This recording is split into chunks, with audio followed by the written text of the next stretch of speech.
siang Pak Malik. Ya, Selamat siang Bu Pesti. Selamat siang Bu. Baiklah Bapak Ibu, pada proses coaching kali ini semua kegiatan akan mengacu pada rubrik penilaian, yaitu ada penilaian prasupervisi, ada penilaian observasi dan pasca percakapan. Adapun skala penilaiannya itu yang diantaranya ada beberapa yang tidak dilakukan, apakah sudah dilakukan, tidak dilakukan, sudah dilakukan namun belum sesuai dengan prinsip coaching, lalu sudah dilakukan dengan sesuai dengan prinsip coaching, yaitu kemitraan, proses kreatif, dan memaksimalkan potensi. Sebelum memulai proses coaching, saya akan menanyakan beberapa hal kepada coach. Ini yang menjadi coach, Bapak Malik. Kompetensi coaching apa yang ingin dikembangkan? Yang saya ingin kembangkan itu adalah pada tahap observasinya saja. Observasi. Bagian kompetensi mana yang secara spesifik ingin diobservasi? Yang saya ingin supervisi, yang ingin saya observasi itu adalah bagian identifikasi masalahnya sama bagian rencana aksi.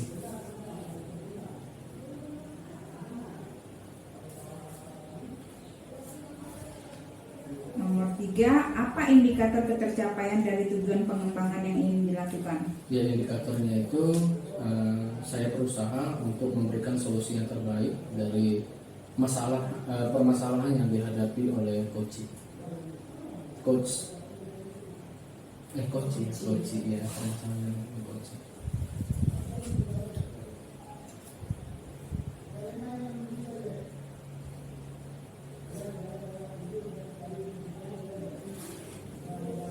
Baiklah, silakan Bapak Ibu melakukan proses coachingnya. Silakan, boleh dimulai.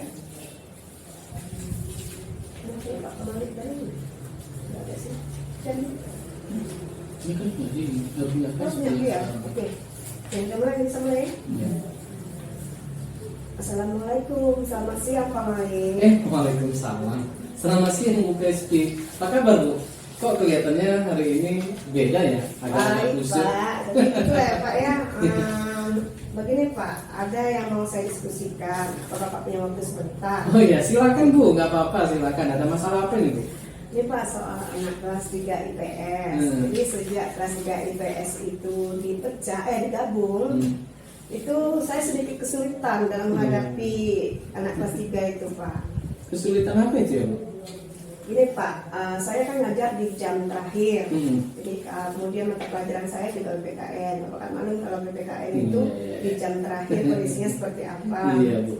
Lalu saya melihat di kelas itu Pak, karena dua kelas digabung menjadi satu, kan kelas itu jadi pengap. Nah, udaranya kemudian tidak lancar gitu Pak. Kelasnya jadi penuh. Jadi kalau misalnya saya berdiri di depan itu, suara saya tidak sampai ke belakang Pak. Oh, gitu Bu ya. Jadi mereka tuh belajarnya nggak fokus gitu.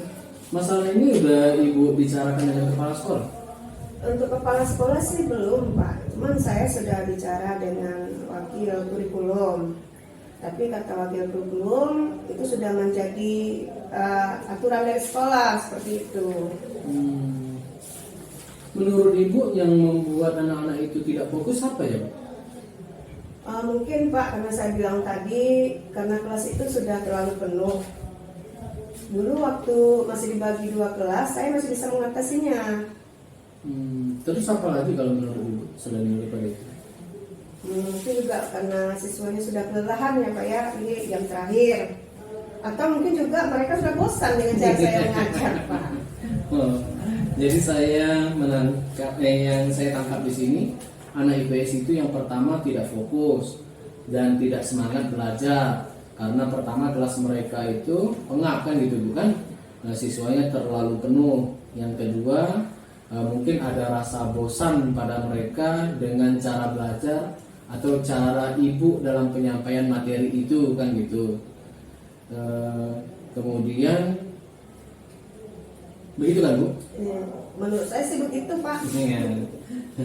Terus menurut Ibu ada tidak cara untuk membuat siswa itu kembali semangatnya itu kembali bergelora gitu seperti sebelum digabung dulu?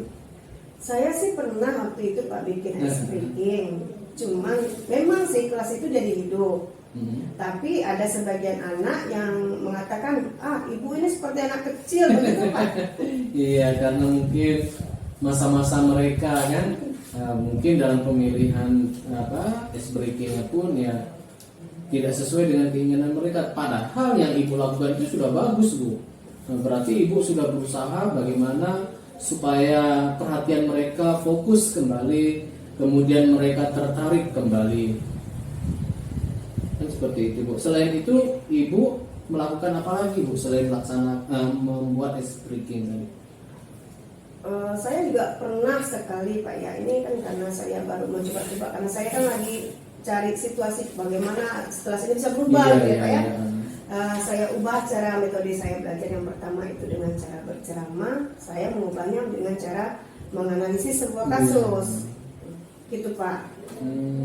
Terus bagaimana hasilnya Bu? Ada kira-kira nggak perubahan?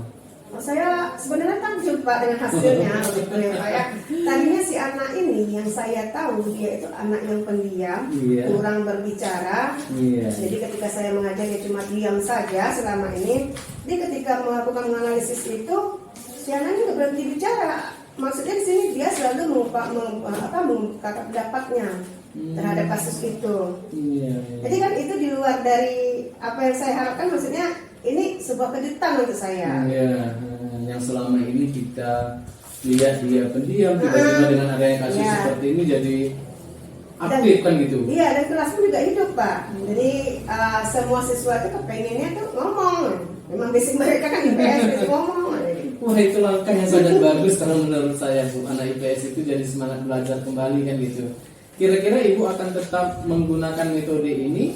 Iya, sepertinya gitu Pak. Iya. Nah, kalau saya boleh tahu apa yang Ibu lakukan? Mungkin Pak, yang pertama sekali saya pasti akan menambah ilmu saya, wawasan saya, pengetahuan saya terhadap pembelajaran. Yang pertama mungkin saya akan mencari beberapa ice breaking yang bisa dipakai untuk anak SMA. Yang saya bisa lihat di YouTube, gitu ya Pak ya. Kemudian yang kedua saya akan belajar mengenai bagaimana metode pembelajaran yang bagus, yang baik gitu ya. Mungkin metode selama ini itu harus dirubah dan saya harus banyak mengambil beberapa metode atau menyatukannya. Wah, Ibu Pesti memang luar biasa. Bagus sekali Bu, itu ide yang cemerlang kalau menurut saya. Kapan rencananya akan dilaksanakan Bu? Mudah-mudahan secepatnya Pak. Saya akan coba dulu yang pertama sekali saya akan buat RPP dulu sudah pasti RPP kan. Kemudian baru saya nanti akan melakukan saya berbicara dengan kawan-kawan yang satu sejawat. Mungkin mereka kan ada yang sudah lama mengajar, lebih banyak pengalaman gitu. Jadi dan saya akan berusaha ini dilakukan secepatnya. Mungkin tidak mungkin semuanya, tapi saya akan coba dari step by step. Tahap demi tahap kan gitu kan, karena memang tidak semudah membalikkan telapak tangan kalau menurut saya. Kira-kira Ibu butuh bantuan dalam melakukan rencana Ibu ini? Sudah pasti Pak. Ini kan tidak bisa saya kerjakan sendiri. Betul. Pasti yang saya butuh bantuan di situ adalah dari teman-teman sejawat. Iya, saya sebenarnya udah senang melihat Ibu cerah kembali. Tadi awalnya masuk ke sini kusut loh, kenapa Ibu Pesti yang selama ini tidak pernah seperti itu?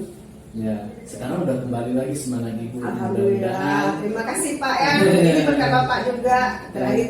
Jadi apa yang terpendam selama ini dalam hati saya sudah terluahkan semua dan saya juga bisa kembali semangat. Oke Bu, sukses selalu Bu. Terima kasih ya Pak Malik ya. Iya, sama-sama Bu Pesti, semangat. Terima kasih Pak Malik dan Bu Pesti yang sudah melakukan praktik coaching dan bagus sekali. Saya ingin menanyakan kepada Pak Malik, setelah melakukan proses coaching tadi, apa yang menjadi indikator ketercapaian pengembangan yang diinginkan? Ya, ketercapaian itu ternyata kemitraan kan gitu. Ternyata dengan adanya kemitraan maka pasti sebuah rencana itu akan tercapai. Kemitraan. Iya. Lalu kemudian dari hasil observasi yang saya temukan itu Pak Malik sudah melakukan kehadiran penuh, yaitu hadir penuh dalam percakapan, mendengarkan aktif apa yang sudah dikatakan oleh Koci, mengajukan pertanyaan berbobot dan melakukan alur tifta. Juga mendengarkan dengan rasa, yaitu ada terima, persepsi, sumeras, ada rangkuman, dan ada pertanyaan yang berbobot tadi.